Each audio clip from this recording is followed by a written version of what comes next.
토요 법회를 시작하겠습니다. 오늘 또 교재는 사념처 명상의 세계 297쪽입니다. 저희는 부처님이 깨달음을 얻으신 사념처 수행에서 지금 십념처 수행을 공부하고 있습니다. 지난 시간에도 말씀드렸듯이 부처님이 깨달음을 얻은 수행은 알아차림을 확립하는 경에 자세히 수록되어 있는데 그것이 신수심법 사념처입니다. 그래서 네 가지 몸, 느낌, 마음, 법이 함께 있을 때 수행이 바르게 됩니다. 그러니까 법이라는 대상이 있어야 되고, 그리고 몸과 마음을 알아차릴 때 반드시 느낌이 있어야 됩니다. 그래서 사념처입니다. 근데 사념처가 항상 함께 작용을 하지만은 특별한 경우에 마음을 알아차리는 수행을 할 경우에는 심념처라고 합니다. 그러니까 사념처는 마음이 있어서 대상을 아는 기능을 하는 것이고, 심념처는 예외적으로 대상을 아는 그 마음을 대상으로 알아차린다 해서 대상이 마음이에요. 다른 것은 네 가지 대상이고, 그렇기 때문에 조금 심층적으로 들어가는 것입니다. 그래서 기본적으로 우리가 수행을 한다 하는 것은 사념처예요. 네 가지 몸과 마음에 관한 알아차림이니까. 그런데 경우에 따라서 신념처다, 수념처다, 심념처다, 법념처다로 구체적으로 나눌 때는 내용이 조금 달라져요. 신념처는 몸의 호흡, 행주자와 지수와 풍, 이런 것들에 대해서 주도적으로 알아차린 수행이고, 사념처는 왔다 갔다 하니까요. 그리고 수념처는 몸의 느낌, 그리고 심념처는 대상을 아는 마음을 대상으로 알아차린다. 그렇게 해서 두 번째 단계에 속해요. 그러니까 수행을 한다 하는 것은 마음이 있어서 수행을 하는 거예요. 마음은 대상을 아는 기능을 하니까. 그런데 또 심념처는 대상을 아는 그 마음을 대상으로 알아차린다 해서 일반적으로 사람들이 하기가 어렵고 비물질인 마음을 대상으로 하기가 어렵기 때문에 특별한 경우에 특별한 지도를 받는 경우에만 가능합니다. 자, 그러면은 부처님의 가르침이 그것을 펴는 단체를 불교라고 그러죠. 불교. 그러면은 그 불교를 믿는 사람들을 종교라고 볼 때 한문으로는 마루종자 가르칠 교자, 으뜸이 되는 가르침이라는 그 말입니다. 종교라고 말하면 원래 불교 외에는 종교가 아닙니다. 이슬람, 기독교, 도교, 유교 그렇게 얘기를 해야 돼요. 으뜸이 되는 가르침은 오직 부처님의 가르침밖에 없어요. 근데 지금 종교라고 다 혼용하고 있지만은, 그러면 일단 모든 종교를 불교와 아울러서 함께 이야기할 때 불교와 다른 종교의 차이는 무엇일까요? 예? 일반적으로 불교와 다른 종교의 차이는, 다른 종교는 대체적으로 신을 믿는 종교입니다. 그리고 신께 귀의하는 겁니다. 신에 의해서 창조된 피조물이 신의 가르침대로 따라서 신께 귀의하는 겁니다. 어느 의미로는 신과 인간의 종속적 관계에 선하게 살고 신의 뜻으로 사는 것, 그것도 필요하겠죠. 그럼 불교는 뭘까요? 신이 있습니다. 불교도 욕계천상, 색계천상, 무색계천상이라고 해서 욕계천상과 색계, 무색계, 범천에 사는 사람들을 천신이라고 합니다. 근데 기독교에서 말하는 창조주의 개념은 아닙니다. 그리고 천상에 불교에서 말하는 신이 있다고 하더라도 인간이 산 삶과 욕계천상과 색계천상이 서로 다른 차원의 세계에 살고 있기 때문에 영향력을 행사하지 못하는 그런 관계입니다. 다른 종교에서는 직접 그 천신과 소통하고 영향을 받죠. 여기서는 소통할 수 없어요. 파장이 달라요. 그 업의 과보가 다르기 때문에 삶의 질이 다르고, 그리고 시간이 달라요. 공간도 다르고 서로 소통 못해요. 그러면은 불교는 신과 인간의 관계 아니고 오직 한 인간의 괴로움을 해결하는 데 포커스가 맞춰져 있습니다. 이렇게 확연하게 달라요. 그러니까 천신이 있다 하더라도, 욕계천상이 있다 하더라도 지금 한 인간의 괴로움에 영향력을 미칠 수가 없습니다. 오직 자생적으로 자기 업에 의해서 개선할 가능성, 그 여지밖에 없습니다. 이것이 해탈이고 깨달음입니다. 그러니까 그런 엄격한 그 차이를 구별하셔야 돼요. 그래서 불교가 얼마나 현실적이고 그 다음에 과학적이고 현세적인가, 그 현실의 바탕 위에서 괴로움을 해결하는 근본적 문제만을 오직 그 대상으로 삼습니다. 그래서 그 대상이 몸과 마음입니다. 몸과 마음을 가지고 살면서 생긴 문제는 오직 몸과 마음의 답이 있기 때문에, 몸과 마음이 아닌 것에서는 우리가 해결을 할 이유도 없고 할 수도 없습니다. 6가지 감각기관에서 일어난 일들이잖아요. 느낌으로 다.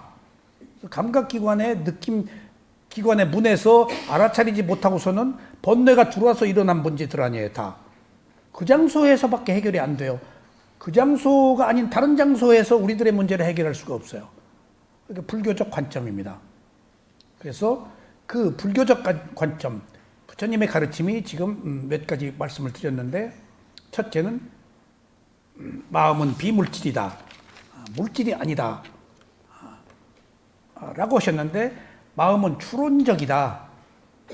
물질이 아니기 때문에 마음을 이해하는데 물질처럼 이해하려고 하지 말아라. 그래서 먼저 물질이 아닌 마음은 누구도 이해하기가 어렵습니다. 근데 보세요. 물질이 아닌 마음을 이해할 때 물질이 가지고 있는 정보를 똑같이 마음에다 적용합니다. 그러면 우리가 먼저 마음은 알지를 못하지만 몸은 있잖아요. 몸은 이제 처음에 알잖아요. 이제 배고프고 춥고 배부르고 몸을 알잖아요. 근데 몸을 알기 시작하는 순간부터 누구나 예외 없이 개념으로 나의 몸이다라고 알아요. 남의 몸이 아니고 나의 몸인 것은 분명해요. 근데 선별적으로 나와 너를 분리하기 위해서 개념으로 설정한 내가 진짜 자아가 있는 것처럼 언제부터 생각하기 마련인 것이 현실입니다. 몸이 나의 몸이에요. 그러니까 우리가 태어나서 살고 있는 한 오온이 오취온으로 바뀔 수밖에 없는 이유는 몸을 나의 몸이라고 알고 있으니까, 몸을 나의 몸인데 집착을 할 당연한 이유가 생기겠죠. 내 몸인데 내 몸을 집착하지 않고 내 논에 물대지 않고 나를 우선하지 않고 무엇을 남을 우선해요?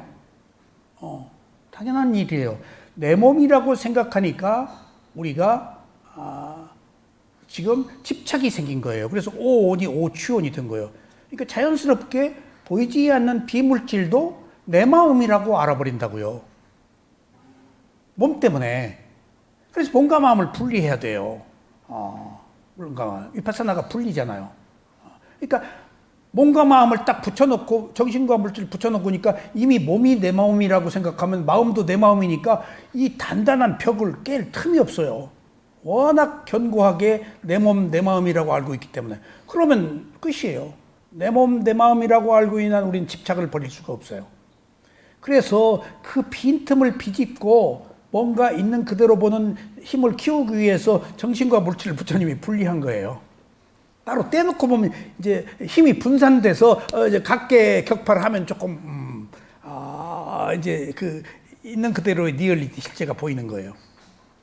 그래서 드러난 물질은 우리가 이제 이러고 저러고 한다 하더라도 그 물질과 함께 있는 마음은, 비물질인 마음은 추론적이고 알 수가 없는 거예요.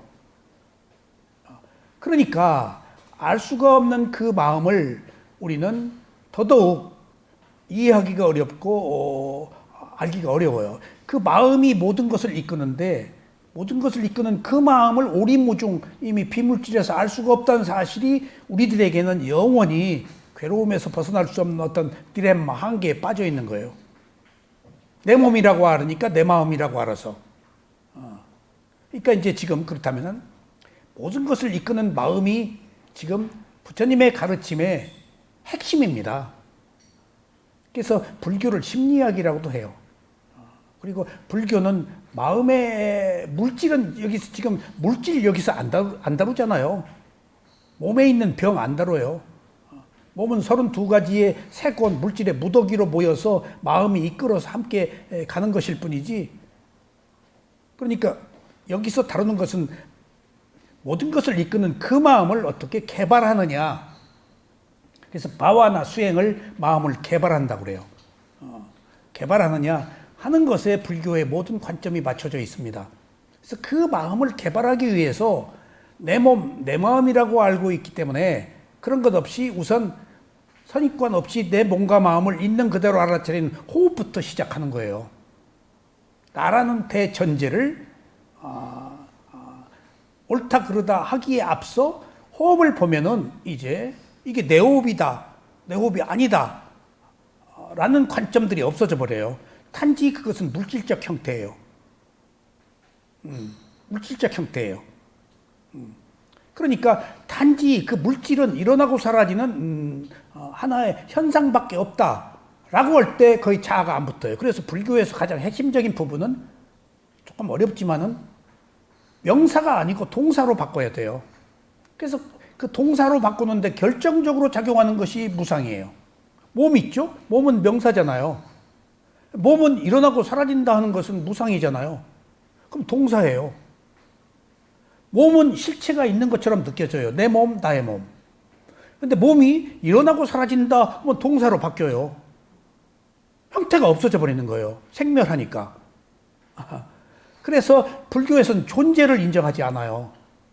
존재를 구성하고 있는 요소들, 그 요소들은 동사예요. 예, 동사예요. 그러니까 동사는 고정된 게 아니잖아요. 끊임없이 변하니까. 그러니까 그게 실체가 없는 거예요. 조금 전의 마음과 지금 이후의 마음이 계속 변한다. 라고 보니까 어떤 게 내 마음이야? 그래서 순간순간의 마음일 뿐이네? 라고 볼 때 내 마음이 아니다라고 아는 지혜가 생긴다고요. 그러니까 분리라는 게 어떤 의미로 왜 중요한가 하면은 우리가 보아요. 현상을. 근데 1차적으로 보는 현상이 있죠. 눈이 그 어떤 그 형상을 눈이 형상을 1단계 보는 게 생겨서 근데 2단계가 반드시 필요하다고 그랬죠. 보고 안다. 근데 안다라고 그럴 때 내가 안다라고 알아버려요. 내가 안다가 거기서 붙어버려요. 나가. 그러면 집착이에요. 구조적으로 우리가 태어난 이상 나라는 자아를 가지고 살고 있기 때문에 괴로움에서 못 벗어나는 거예요. 실제는 내가 아닌데. 그래서 볼 뿐, 들을 뿐, 맛볼 뿐이라고 뿐 하면은 아직 자아가 안 붙어요. 그냥 보고 마는 거예요. 근데 보고 알 때 내가 안다가 안 붙게 볼 뿐으로 아는 마음에 대한 그 어떤 그 고정관념을 유해시키는 거예요. 근데 우리는 보자마자 내가 보는 거예요. 잠재적으로. 모든 것이 나 중심이에요. 내가 듣고 내가 바라고. 자동적이에요. 그걸 강화하며 살아왔어요. 근데 불교는 부처님이 분리하잖아요. 위파사나 자꾸. 분리해서 보고 말아라. 알고 말아라. 거기 내가 본다. 그것을 못 붙이게 자꾸 하는 거예요. 그게 있는 그대로 보는 부처님의 가르침이에요. 그러니까 조금 어렵죠. 왜 우리가 이 수행을 해야 되는가. 거기서부터 그냥 호흡 보는 게 아니에요. 혹자들은 그냥 물질일 뿐이라고, 느낌일 뿐이라고, 마음일 뿐이라고 자꾸 객관화해서 분리하는 거예요, 지금. 그러니까 어떤 분은 위파사나 부처님이 깨달음 모든 수행이라는데 하면서 조금 잘 이해를 못한 사람은 그거 호흡 봐서 뭐 있어? 이먹고 하는 것이 고상하지. 그 얘기도 맞는 이야기예요. 그 사람 입장에서는. 호흡 봐서 뭐 있어? 그 호흡이 단지 몸의 호흡일 뿐이지 나하고 상관없다는 겁니다. 내가 호흡을 인위적으로 만들어요? 태어날 때부터 죽을 때까지 숨 쉬잖아요. 그거 나의 호흡 아니에요. 조건이 만들어진 육체적 현상일 뿐이지. 근데 내 호흡으로 알고 있잖아요.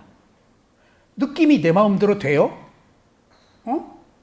느낌이 내 마음대로 되냐고요. 과보심에 의해서 내 마음대로 안 되는 것을 우리는 받아들여서 느낄 수밖에 없어요.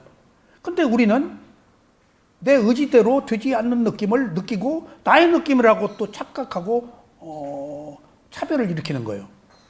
그래서 노자가 뭐 꿈속에서 산다고 할 때 관념과 실제, 개념과 실제의 문제에 있어서 관념으로 보면은 내가 있잖아요.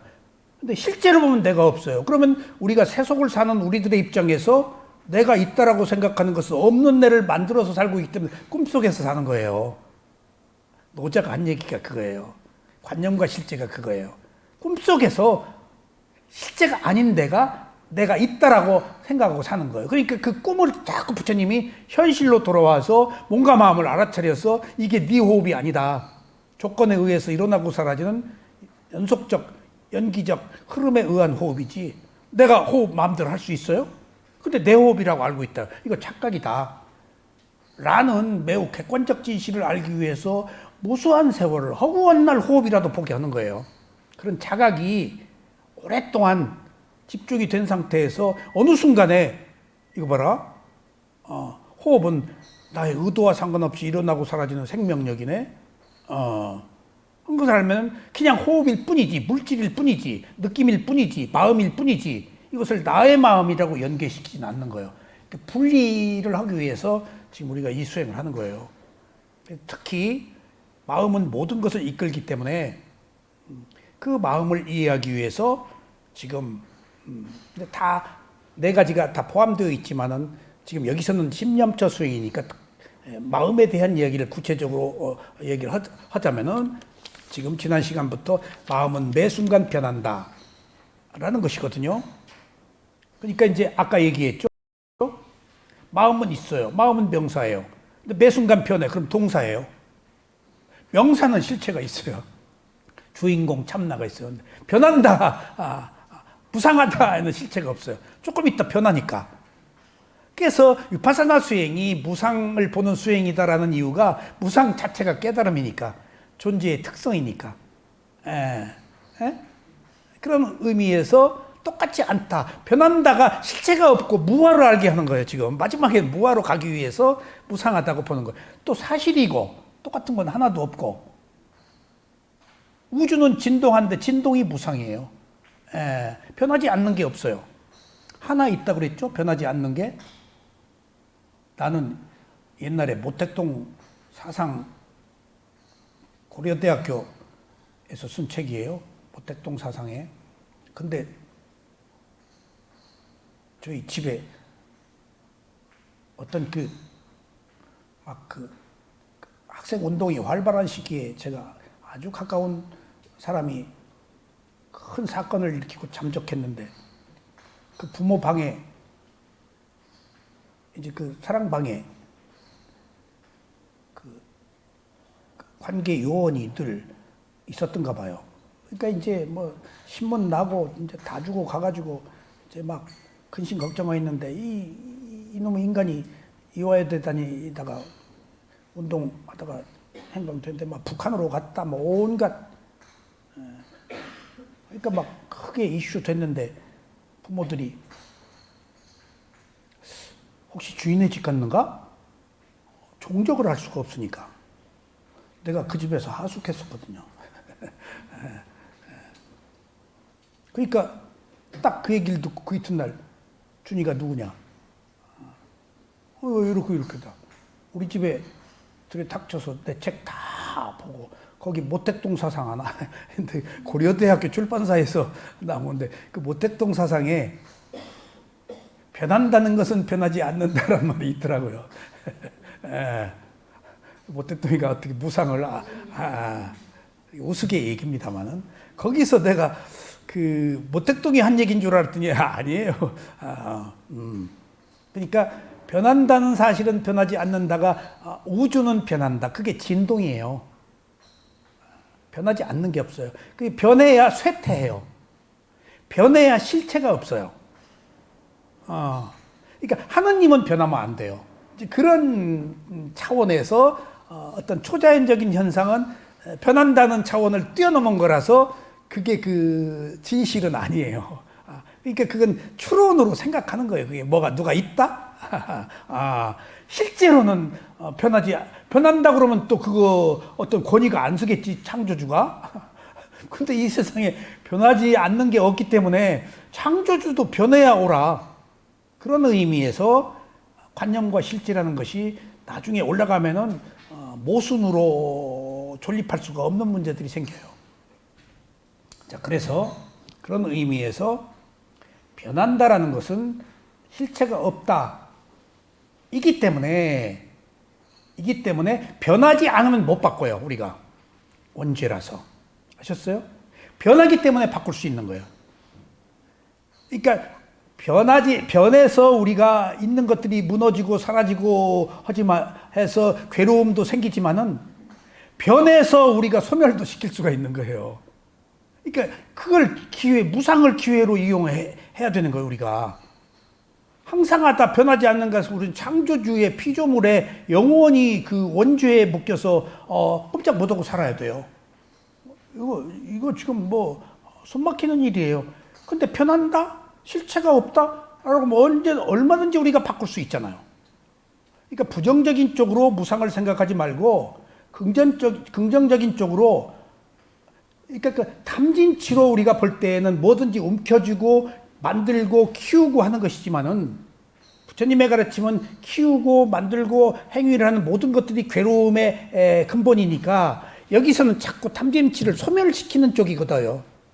변하는 쪽으로, 소멸시키는 쪽으로 변하자는 거예요. 지금 우리는 키우니까 부귀영화를 누리고 쌓고 권위를 세우고 하는 것으로 행복을 찾지 말고 기본적으로 탐진치를 가지고 살고 있기 때문에 그것을 자꾸 소멸시켜서 근본적인 괴로움의 해결책을 찾자예요.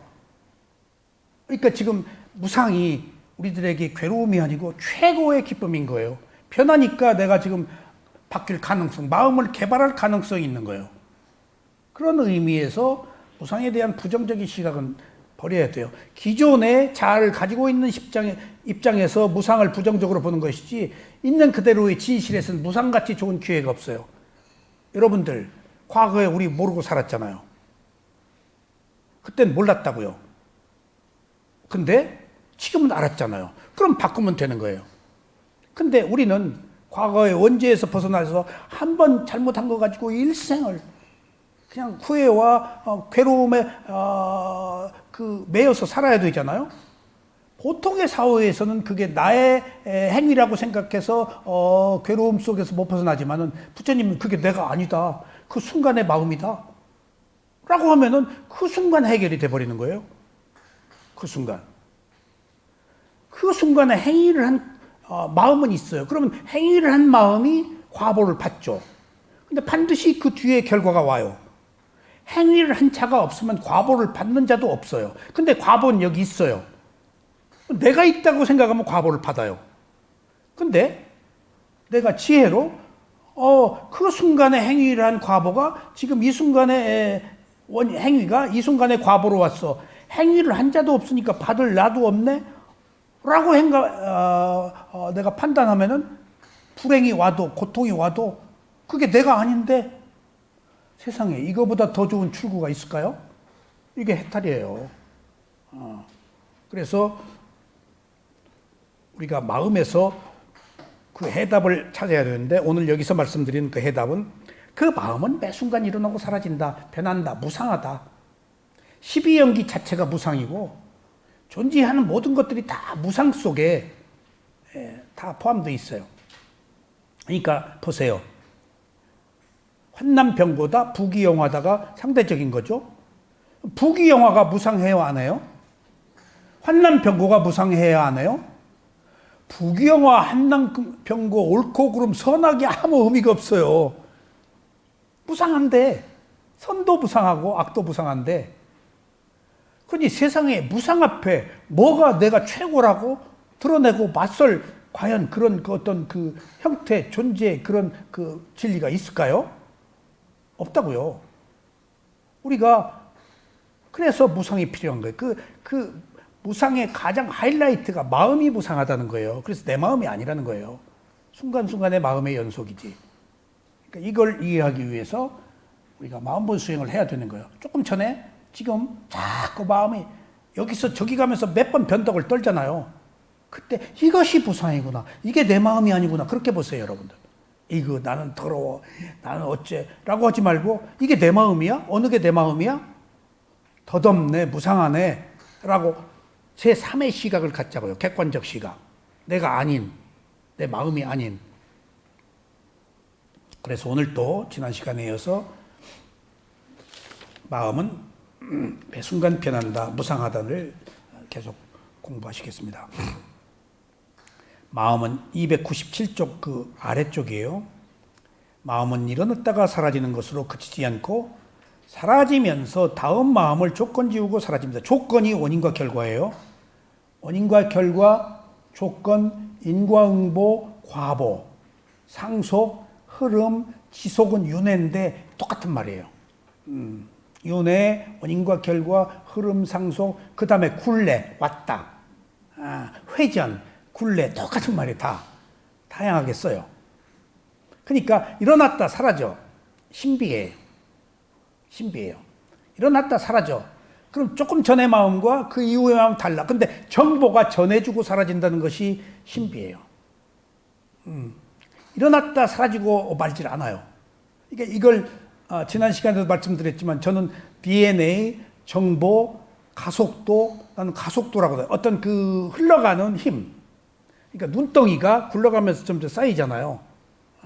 업의 과보, 가속도 아마 그 전체적으로 표현하면 그래요. 근데 내가 옛날 어느 그 학자 식품과학 박사가 이것을 그 DNA라고 정보라고 그러더라고요. 정보가 전해진다. 그때 들은 이야기가 닭알이 있는데 이게 새닭알도 있고 뭐 꿩닭알도 있고 먼닭알도 있고 뭐 장닭도 있고 뭐 다 알 안에 정보가 있어서 그 정보대로 다음에 원인과 결과가 지속된다. 잘라놓고 보면은. 근데 우리 쇠우민 사야도는 그걸 쉽게 총자라고 그러시다고요.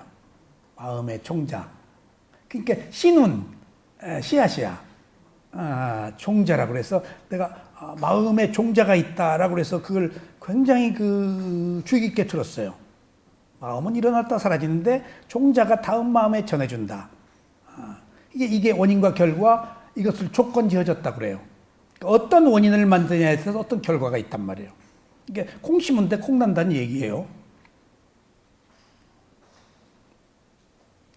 이렇게 일어나고 사라지는 현상만 있다고 알면 무상의 지혜가 납니다. 그러니까 일어나고 사라지는 것밖에 없다는 거예요. 그러니까 몸에서 일어나고 사라지는 것은 그냥 거기다가 부연 설명을 하지 말고 내 새끼, 내 마음, 뭐 무슨 개똥이 마음, 소똥이 마음 하지 말고 그냥 몸 자체가 일어나고 사라지는 하나의 객관적 현상일 뿐이라는 거예요. 느낌도, 마음도, 의도도 뭐 붙이지 말라는 거예요. 몸이 계속 일어났다 사라지는 그 단지 그 현상만 존재할 뿐이지 그것을 내 몸이다라고 보지 말라는 거예요. 그래서 몸일 뿐인 거예요. 들을 뿐이고 볼 뿐이고. 근데 우리는 부연 설명을 딱 하고 내가 본다 해서 거기 내가 붙잖아요. 그리고 집착하잖아요. 그리고 기억하잖아요. 그러니까 불필요한 형식을 다 끌어들여서 지금 우리 마음을 혼란에 빠지게 하고 관념에 빠지게 하고 얽히설켜서 있는 그대로의 진실을 못 보게 하는 거예요. 그러니까 수행은 단순화시켜서 그냥 몸이라고 느낌이라고 마음이라고 알고 말란 얘기예요. 그 속에서 무상의 진실이 보인다. 연기하지 말아라. 그 무상은 어떤 누구의 힘으로 되는 것이 아니고 누구의 힘으로 돼? 그 자체의 힘일 뿐이야.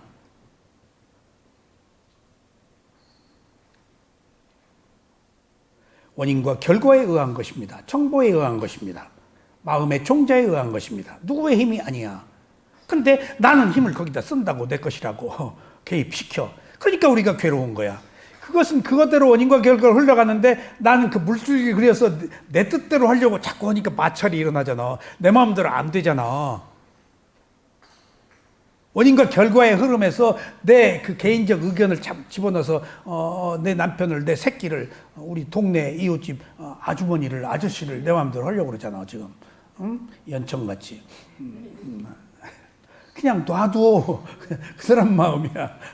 나도 내 마음대로 안 돼. 무슨 그 유행가 가사 같네. 예. 유행가 가사가 맞아요. 예. 그냥 마음일 뿐이야. 이게 분리가 안 된 거 지금. 그래서 분리가 위파사나가 얼마나 중요하다는 사실. 그래서 그 위파사나의 분리가 안 되기 때문에 몸과 마음을 분리하는 것으로 시작하는 거예요 지금. 두 가지를 합쳐서 보지 말고.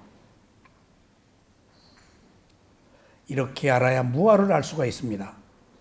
무조건 내가 들어가는데 나 없이 보면은 단지 그것은 현상일 뿐으로, 이때 무아는 마음은 있지만 그것이 나의 마음이 아니고 단지 조건에 의해서 일어난 마음입니다.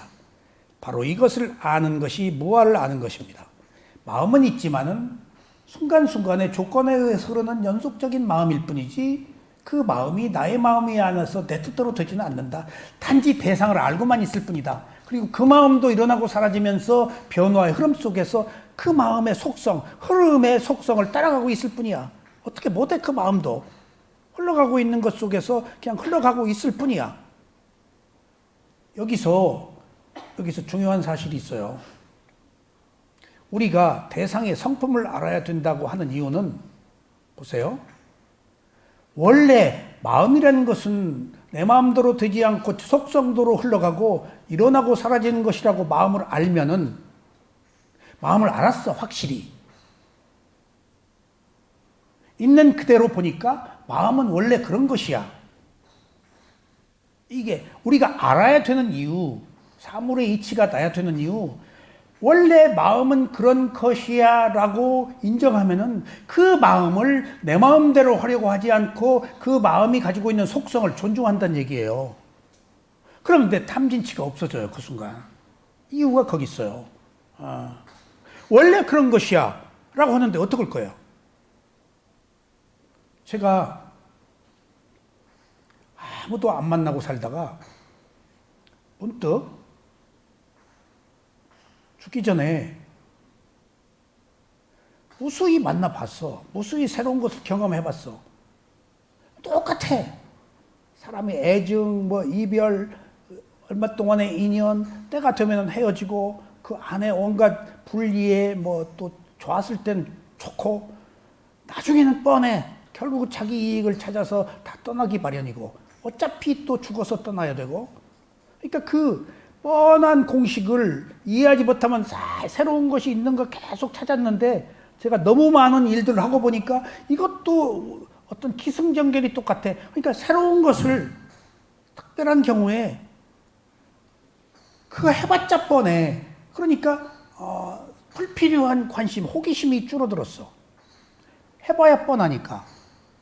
그럼에도 불구하고 모든 그 관계를 끊다가 어느 날 내가 어린 시절에 피난 내려가서 살던 그 고향을 한번 가봐야지, 뛰고 놀던 동무들도 한번 보고 죽어야지, 문득 그 생각을 한번 했어.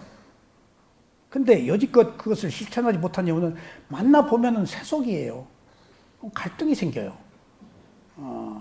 맞지 않아. 근데 핑계가 좋아요. 다 토요일을 만나거든요. 근데 난 토요일 날 법문이 있어서 아주 좋은 핑계예요. 나 토요일 날 법문이 있어서 못 간다. 나 싫어서 안 가는 게 아니야. 근데 가면 다 그 세속의 그 구태의연한 누구 욕하고 만나면 욕하고 옛날 얘기 잘난 체 하는 것이 동창회 그런 모임이거든요. 욕하는 재미가 얼마나 큰데요. 그 탐진치 경연장이에요, 동창회가. 근데 거기서도 또 내놓으라 할 만한 애들은 오고 조금 내놓을 만한 거 없는 애들은 못 나오잖아요. 또 자랑할 일이 있으면 가요. 그 이제 그런 속에서 지난번에 한번 그 모임에 나갔어요. 역시 그냥 비난이야. 그리고 누구 험구고. 근데 옛날 같으면 그게 싫었을 거야. 근데 이제 안 싫었어, 내가. 원래 그러니까. 내가 조금 철이 들었어, 이제. 옛날 같았으면 이놈의 모임 내가 죽어도 나가는가 봐라. 괜히 나왔네 하는데 그것도 없어졌고 원래 그러니까 오히려 원래 그런 것을 확인해서 고마워 죽겠어. 원래 그러니까 여기서 우리가 사물의 이치, 무상을 알아야 되는 이유는 원래 그러니까를 알기 위해서 원래 그러니까라는 것을 알면 내 자의적인 의지, 내 마음대로 하려고 하질 않아요. 원래 그런데도 내 마음대로 하려고 한다면 그것은 정신병자예요. 원래 그런데 맞서 중불나게? 제정신이 아닌 사람이야. 원래 그렇다면 수능하는 거야. 원래 그런데 그거 알기 위해서 원래 그런 거야 라고 있는 그대로 보는 거예요. 있는 그대로 본다는 건 선입관이 없이 보는 거 아니야. 그럼 원래 그대로 된 것을 보려고 그러는 거야. 무상고부화를. 그럼 집착할 건덕지 없지. 터덮고 일어나고 사라지고 원래 그게 괴로움이고 그거 내 것이라고 할 것이 없고 하는데 뭐가 괴로워? 그러니까 가장 템다운 진리, 해탈의 자유, 벗어나는 것은 원래 그런 것을 발견해서 내가 속박에서 벗어나는 거예요. 그것은 소멸을 통해서 벗어나는 거예요. 원래 그런 거니까 내가 있던 탐진치를 없애버리잖아요. 그거예요. 그런 의미에서 이제 우리가 왜 수행을 해야 되고 왜 호흡을 봐야 되고 왜 오른발 몸과 마음 봐야 되냐 하는 이런 구체적 실천적 그 지혜들이 고구마 줄기처럼 막 딸려서 나와요. 나중에 이 지혜들이. 그럼 조금씩 그 마음이 개발돼요. 마음이 깨끗해지고. 그러니까 사물의 이치를 알아서 쓸데없는 그 비난을 안 하게 된다고요. 그러니까 어떤 친구가 엊그저께도 불필요한 이야기를 나한테 두세 차례 하길래 얘가 나하고 이중적인 그 모습을 보인 것은 우리가 대학교 다닐 때 만나서 했던 한 행위 때문에 그걸 몇 번 얘기를 해. 그래서 그냥 아무렇지 않고 듣고 말았어. 근데 한마디 해주려다가 나 그때는 미쳤을 때야. 미쳤을 때 한 행동이야. 난 잊어버렸다. 미쳤을 때 미친놈 같은 행동을 내가 한두 번 했어. 근데 걔는 안 미쳤던가 봐. 계속 그 얘기를 해. 그러니까 얘 마음속에 그것이 깊은 상처로 남았는데 더 중요한 사실은 또 거기서 내가 가해자 아니야. 가해자는 난 잊어버리고 피해자인 저는 그것 때문에 괴로워하고 있는 거야. 가해자가 괴로워야지. 왜 피해자가 괴로워? 자아 때문이야. 내가 당했다. 이게 어리석은 거 아니에요? 가해자가 괴로워야 되는데 그렇게 잘못된 행위를 한 놈은 잊어버려서 언제 그랬냐. 별것도 아닌 거 가지고 자꾸 그러네. 라고 패스하는데 지금 피해자가 왜 걸려있냐고. 이게 어리석음이야. 뭐 때문에 그랬지? 이 새끼가 내 자존심을 어떻게 했다. 그러니까 이게 지금 평형이 맞지 않는 거야. 가해자가 괴로워야 될 일, 피해자가 괴로움을 겪고 있는 것이 지금 개념에 사로잡혀 있기 때문에 나라는 것 때문에 나라는 것이 그렇게 범죄적인 거예요. 나라는 것이. 지금 없는 괴로움을 끈질기게 만들어서 지니고 사니까 자기가 괴롭잖아. 그래서 내가 걔한테 조금 섭섭한 감이 없잖아 있었는데 조금 그랬었구나. 근데 한마디에 속았어. 야, 어린 시절에 너와 나 둘뿐이 없었는데 또 우리가 누가 있냐. 그 말에 혹 넘어갔어. 그리고 걔가 전화를 안 해도 계속 내가 전화. 그러니까 계속 해도 저는 한 번도 안 해. 그 말에 야, 어린 시절에 또 누가 있어. 그 말에. 그러니까 보니까 어떤 한 번의 행위가 평생의 그 상처를 입은 것 때문에 이러고 있었던 거야. 해탈의 자유라는 것이 얼마나 필요한 건가. 스스로의 그 기억에 걸려서 속박을 스스로 하고 살으니까. 그러니까 지금 유발된 것이 문제가 아니고 자발이 문제라니까요. 내가 유발했지. 광화문 학사주점에서 있었던 일이래요. 술 먹다가. 그래서 내가 마음속으로 그 미쳤을 때 얘기를 뭐 기억하냐고 아마 그냥 듣기만 했어요. 또 전화로 그러더니 또 그 전에도 그러더니 또 만나서 또 그래. 그래서 너는 덫에 걸려 있구나. 그냥 들었어. 그러니까 이게 유발된 것을 자발이 어떻게 받아들여서 하느냐. 결국은 세상의 모든 일은 자발이구나. 누가 무엇을 했든지 자기가 필터링을 해서 패스해버리면 끝날 일을, 그것이 바로 어리석음이고 에고, 자아구나 하는 것들을 알았어요. 근데 또 필요하면 만나요. 그래서 지혜를 좀 얻으라고. 자,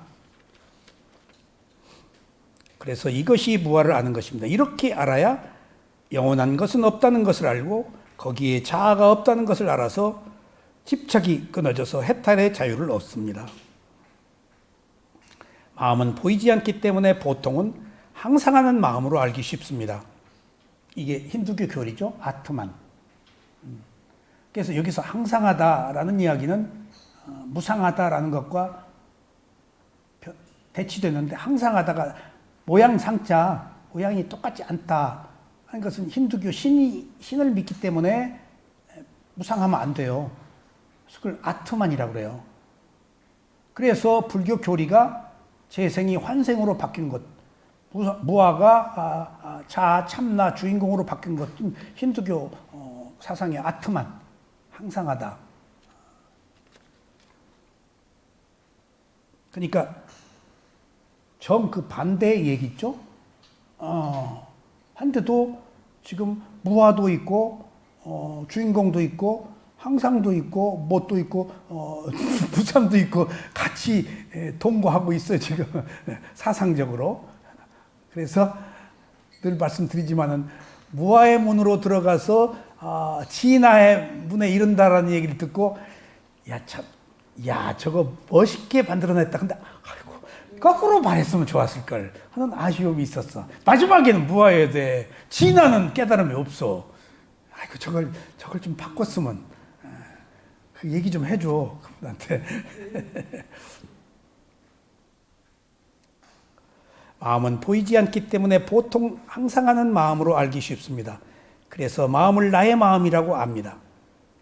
그러나 지혜로 봤을 때의 마음은 매 순간 변합니다. 조금 전의 마음과 현재의 마음과 지금 이후의 마음이 같은 마음이 아닙니다. 그리고 이러한 마음에는 자아가 없습니다. 순간의 마음은 있지. 그러니까 마음이 없다가 아니고 내 마음이 아니다요. 마음은 있어요.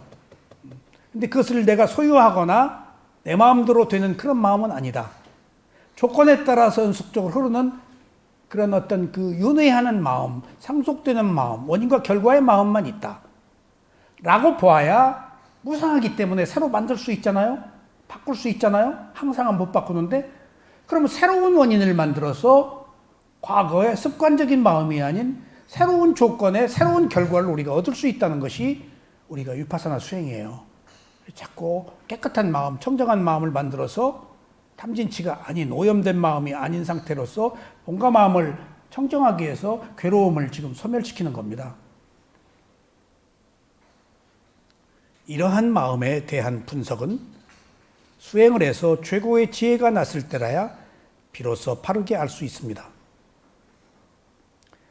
그래서 무아는 얘기를 하면 안 돼요. 그래서 경전에서는 무상만 얘기하지 고무아는 잘 얘기 안 하세요. 무상 가면 무아로 가도록 돼 있어요.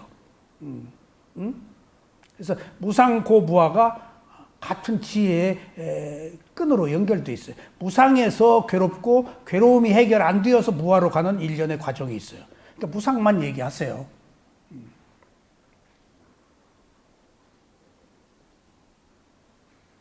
마음이 나의 마음이라고 생각하여 자아가 있다는 견해를 가질 수 있습니다. 그래서 지혜로 보면 마음은 있지만은 이 마음을 내가 소유하거나 내 마음대로 할 수 있는 마음이 아니라는 무아를 압니다. 바로 이러한 견해의 차이로 집착을 여의고 깨달음을 얻느냐 아니면 얻지 못하느냐 하는 갈림길에 서게 됩니다. 그래서 우리는 마음이라고 알고 있는데 매 순간 변하는 마음이다.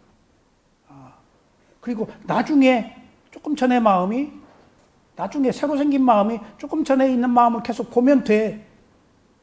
그렇게 흘러가면 되는 거예요. 그러면서 새로 보기 시작하면은 어느 순간에 무상고무아의 지혜가 축적돼요. 한순간이라도 그렇게 볼 때. 그러면 나중에 조건이 성숙될 때 구름이 달을 못 가리잖아요. 때가 되면은 달빛이 빛나듯이 지혜가 드러나도록 돼 있어요. 또 이 지혜는 송곳자루에 송곳과 같아요. 삐져 나와요. 그대로 있질 않아요. 선업의 과보와 불선업의 과보가 반드시 드러나게 돼 있어요.